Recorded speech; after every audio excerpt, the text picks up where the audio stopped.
I think we'll make a start because I'm actually going to stencil this twice today. First time I'm going to do it with a white base, and the second time I'm going to do it with just the ordinary colours. And the reason I'm going to do it with a white base is because it's my way of muting the colours. Okay, right, so on Friday somebody said, would we show how you mute the colours down using the white ink pad? Okay, I'm going to show you my way. It's not necessarily the right way, it's not necessarily the only way, it's my way, because the way I do it, this beautiful little white ink pad is white, isn't it? It's beautifully white, and I want it to stay that way. Okay, so my way, my ink pad will always be white. If you add your ink on top of a colour and then you go back and you add more ink, you're going to transfer that colour to that ink pad, and I don't want that. I don't want my ink pad to be anything other than white. So I'm going to show you my way. As I say, not necessarily the only way or the right way. And I'm using the Narcissus. I'm not actually making a card today. I've already made a card, but I'm not physically making a card today because I'm doing the stenciling twice, and that's going to take me a while. So I'm using the Narcissus stencils. For the card that I have made, I've used the embossing folder and the die, obviously. I'm not using those today. And then I've used this stencil out of this set on the card that I've made. And I just love this set. I think this set is so versatile. I didn't want to put hearts in the background because it's the card I've made is for a friend, but I wanted to put some stenciling in the background. I've used it upside down actually, just because I think it looks like raindrops this way and I didn't want it to look like rain, so I've used it upside down. And then I've also added some little pastel dewdrops in the blue to match my card. Okay, so let's get stuck in then. Now the card that I've made is one colour, and the stenciling I'm doing today is a different colour, and I wanted to use pinks. I know Lisa did yellows and oranges on Friday, so I wanted to do something a little bit different today, so I'm using pinks. Now I'm going to start with the leaves, and I'm going to start with my white. So I'm going to do the white based one first, because then I can go on and add more colour to the one that I'm not using white on. It will all become clear. Sounds gibberish at the moment, but honestly, trust me, it will become clear. So my first colour on here, and my first colour with every stencil on this set, is going to be white. Okay, now I am going to be quite heavy handed with the white. You're not going to be able to see it. You might see it a little bit on the stencil, but you're not going to be able to see it on the actual card. I'm using Lisa's white texture card because it's absolutely fabulous, and I think the effect that it gives you that sort of really professional, expensive card look if you use the textured card. I'm not saying it doesn't look expensive and nice on ordinary card, but I just wanted to go with the texture card for this particular card. So I've done my white base. Okay, and now I'm going to start with my greens. I'm going to start with the margarita on top of that white. Now this is going to be very muted, very pale, because I'm going on top of that white ink, okay, with this green. And that's fine, because what I'm looking for is a really muted colour on this set. All right, the second set that I do will be more vibrant. Okay, now I'm not going to add any more colour to that at all. I'm just going to leave that as one layer of margarita, and I think that's really beautiful. So if I put my lid on there and then go in with number 2, I'm going to go with margarita again, but on top of the margarita I am going to add another colour. Before I do that, I'm going to add my white base. Okay, so every stencil will have a white base, and for me this is the easiest way to mute those colours without contaminating that beautifully white white ink pad. But I definitely don't want that. Just pop the lid back on and then go in with my green. But on top of this margarita, I'm also going to add a little bit of woodland moss, because I want these green leaves to look a little bit different to the first lot of green leaves that I did. So on top of here, I'm going on with woodland moss. You won't see much of a difference, but there will be enough of a difference and a contrast to those first set of leaves. But it will still be fairly pale, okay? So you can see they're a totally different green, although I've used the same colours. I've just added an extra darker colour on the top, alright? So, number 3. Now these are the basis of our flowers. So if I take my white ink and fill those apertures with white, I am not adding any other colour to this yet other than white, and I'm going really quite heavy with this because I want that white to soak up any colour that I add on the top. So we're going quite heavy with that white. Not that you can see it. To be perfectly honest, I can't see it either, but that's fine. Now these are going to be pink based, so I'm going to start off with my antique pink because I really like this colour, and I'm going quite light, but bearing in mind I've got white under here, it's going to be paler anyway, and this is a really subtle pale pink anyway. I just think it's a really beautiful shade of pink. It's pink, but it isn't pink, but it's antique like it says. I think it's gorgeous. Okay, so I've put my pink on there. I'll take that off, and I think that's a really lovely colour.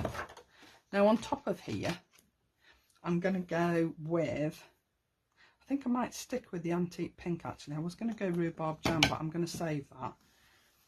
I'm going to go antique pink again, but I'm going quite a little bit heavier than this with this one. So this will hopefully give me some definition on those flowers. Yeah. Now then, on here I am going to go in with that rhubarb jam, but before I add that rhubarb jam, I am just going to wipe over with white. But what I'm going to do is I'm going to use a stencil brush. Whoops, not rhubarb jam done.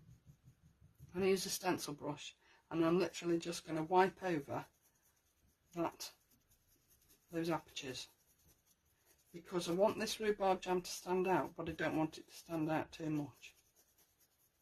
Okay, now there's hardly any colour on there, but I'm not going to go back into my ink pad because I don't want any colour on my ink pad. Okay, so we're going in with the rhubarb jam, and remember what I've always told you is if you're going in circular motions, remember to go both ways, then you won't end up with a shadow one side and no shadow the other side. Okay, now these are those little sort of casings that Lisa told you about on Friday night, that are there before the actual flower pops up. So I'll make sure I've got no ink at all on there. I'm going to go in with my white, put my white down before I add my colour, and my colour is going to be that fabulous burnt ochre. I just think it's such a glorious colour. So going with this burnt ochre, but obviously I'm adding it on top of white, so it's going to look a little bit paler than it would otherwise look. And I'm not going too heavy because I don't want it to stand out any more than any of the other colours. Happy with that. I don't want to go any darker than that, if I'm honest. So then we're coming to the centres of those flowers. Now I sort of ummed and ahed about this as to what colours to go with. I'm not going to add any more white, and I think what I'm going to go with is the Early Sunrise. Now this is from set 1. A lot of the colours I'm using are from set 2, but I am going to take quite a bit of the colour off my brush before I add this down, because I don't want it to be glaringly obvious that it's orange, if that makes sense. So let's just have a quick, yeah, I'm happy with that. And then we're going to go in and add the centres. Now I'm going back in with probably a little bit of, what should we use? I think I'm going to go with the antique pink. Yeah.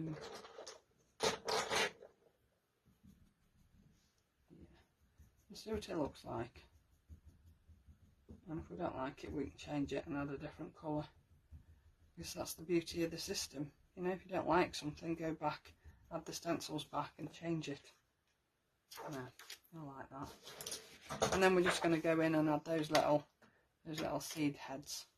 Now I'm not going to use antique pink for that. I think what I will use is my grey. And I put that to one side because I wasn't going to use it, but I think I will. Okay, so I'm going to take quite a bit of the colour off before I add this grey, because I don't want this grey to be really obvious. I want it there, but I don't want it really, I like that. Okay, and you'll also notice that I taped my card down, and that's because I'm using the Ultimate 2, which has no magnets, and I didn't want the card to move. So put my lid back on my grey before I get grey ink everywhere. So I like that, and that is quite muted colours, yeah, but I've used quite dark colours. I mean, that rhubarb jam is really quite a dark colour. However, because I've put the white ink down first, it's taken away a lot of the depth of the colour. Okay, so what I'm going to do now is I'm going to do exactly the same but without the white base. So I'm going to use the colours as they are meant to be used. So I'm going to put that to one side, and then we're going to come in with another piece of texture card, and we're going to do exactly the same again but without the white. Okay, so let's put these back over here and start again. I just will tape my card down before we start, because I don't want any movement on that card. Okay, so if I put the white totally out of the way and the white brush, and then I won't be tempted to use those in the wrong place. Right, so we're going to start with the margarita, and we bear in mind I'm not cleaning these stencils in between time, so I am going to have probably a little bit of white ink on these stencils, so I am going to go quite heavy with my colours to compensate for that. I mean, you know, if you wanted to clean your stencils in between time, you can do. Sometimes I do, sometimes I don't, depends what colours I'm using. But if I'm doing you know, lots of the same colour, then I wouldn't bother. And that's why I would do the one with the white first, because all your stencils are clean then. Okay, so that's my first layer. And then I'm going to come in with my second layer. I'm going to go in the margarita again, and then on top of that I'm going to add the woodland moss, same as I did with the first set. Okay, but hopefully you'll be able to see quite a bit of difference in the colour at the end. So if I hold them both up together, you should be able to see that there is quite a difference in the colour. So I'm going over the top of that margarita with my woodland moss, and this is really just to give it a different depth of colour, so that they stand out and they look as though they're in front of and behind each other. See, like that. I think these are really cool. Very clever, Lisa. You obviously spent an awful lot of time working these out. Right, so now we're going in with that antique pink again.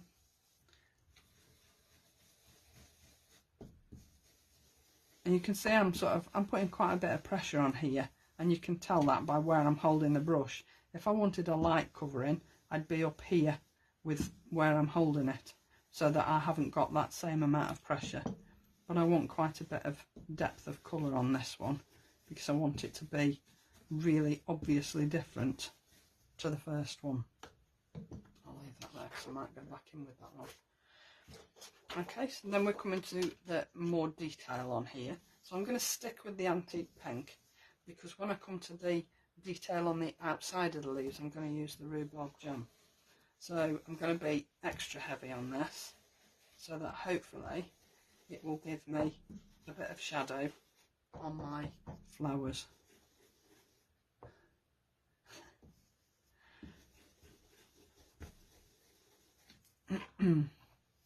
So you can see there's a lot of difference in that colour there, even though I've used the same colour on both layers.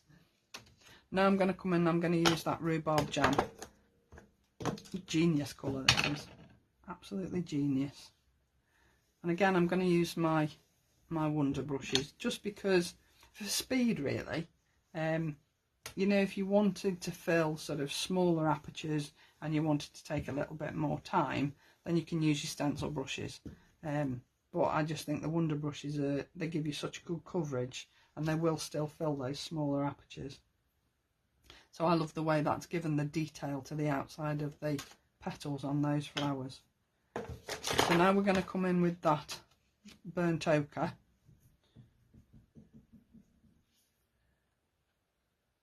Okay, so we're going in on here, and I might just add a little bit of almond frosting over the top if these are too bright, but we'll see. When we take this off, we might just go back and tone it down a little bit, but we'll see. No, I don't think it needs it. I don't think it needs it at all. So then we're going to come in with the centres of the flowers. So we're going to go early sunrise. Now I can be a little bit heavier handed with this because the centres of these flowers are darker anyway, so I can be a bit more obvious. Not sure there would actually be orange on pink flowers. Now then, we're going to do this. I'm going to do this centre, and we'll go back in with the antique pink, but we'll go with a stencil brush to give me that little bit of pressure in the middle, so that I'm sort of concentrating the colour, and that's where the difference is. I think that the stencil brushes are fantastic for filling in small areas, they really are, and the wonder brushes are good for giving you a good, even, smooth coverage. So then we're just going to come in with those seed heads. Might go back and add a little bit of yellow, I think, I don't know yet. Now the seed heads, I think I'm going to go in with purple here. Okay. If you don't like the purple when you've done it, you go back and go over it with grey. It's not a problem. Doesn't really make an awful lot of difference, I like that. I might actually go in and just top that rhubarb jam up a little bit, make it a little bit deeper, because for me it doesn't really stand out. That's what I mean when I say you can go back in, go back and find the stencil that you think, well, that's not quite right. Find the stencil and go back and go over it, because you can add it down. It's in exactly the right place, and you know it's going to be exactly right because you've got that fabulous peg system that enables you to put everything back in the right place. Providing you haven't moved the card on the base, then you'll be fine. But even then, even if you've moved the card that you're working on, it won't take you long to reline it up. So let's have a look at that. Yeah, I think that's a little bit better. I might just bear with. I'm messing now as I'm going along. Again, because you can. I might just add a little bit of that rhubarb jam into the centres, just to make those veins stand out a little bit. So look at that. Yeah, that's better. That's betterer. So there's your two pieces. Now you've got to be able to see the difference in those. Yeah, if I just lift them up a little bit to make them a little bit more obvious, look at the difference between those two sets. And I have used exactly the same colours, but I've put a base of white under every stencil on here. And I just think it's a way of muting your colours.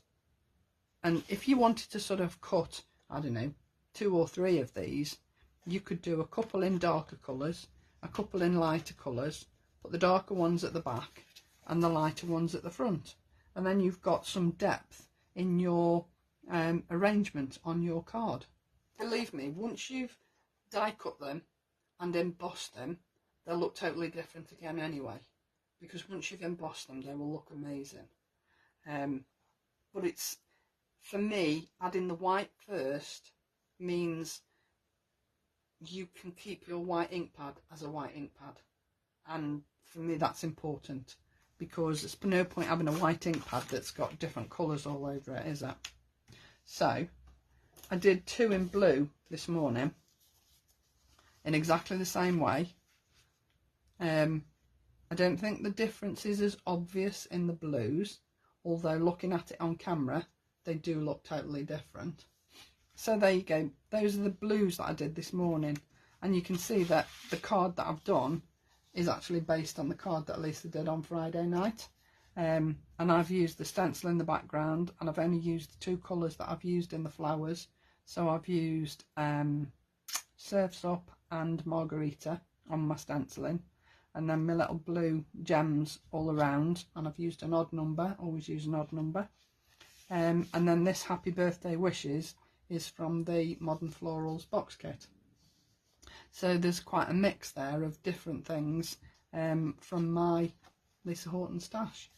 But I think if you look at the difference in the colours, I think it's well worth having a play and, you know, trying your white ink and then adding your colour to your white ink. You can add white ink as you're going along, so long as you're careful. But I've got brushes that I've kept for white, and I've actually written white on my brushes. Even my Wonder brush I've written white on, which means I'm not going to use it on any other colour. And that's the way I want to keep them, because I want that white ink pad as a white ink pad. So those are my stenciling. I didn't want to sit and make another card because I wanted to do this twice for you, and I wanted to just go through it properly with you. So I hope that has answered some questions. Thank you once again for joining me. It's lovely to see so many of you joining me every week. I really do appreciate it. Have a fabulous week, everybody. Bye now.